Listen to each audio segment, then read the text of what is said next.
这一辆是 Perodua Asia，当你在 start engine 的时候，它的引擎那边会响。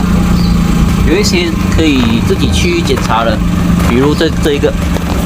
当一 start engine 的时候哦，它这个是 plastic 嘛，然后它是没有把它粘好来，看松松，所以这样子的声音会影响到它响。我们要准备的工具就是一个 wet tissue， 一个 tape， 还有一个剪刀，就可以把这个问题解决了。我们现在动手吧，把这个东西拆出来了过后，要注意的就是这三个东西。这三个东西是3个点，第一个是在这里，第二个就是管这里，我现在会粘，第三个就是在这里，因为这里装上去的时候，这个是3个点会有响的地方。OK， 搞定3个 point，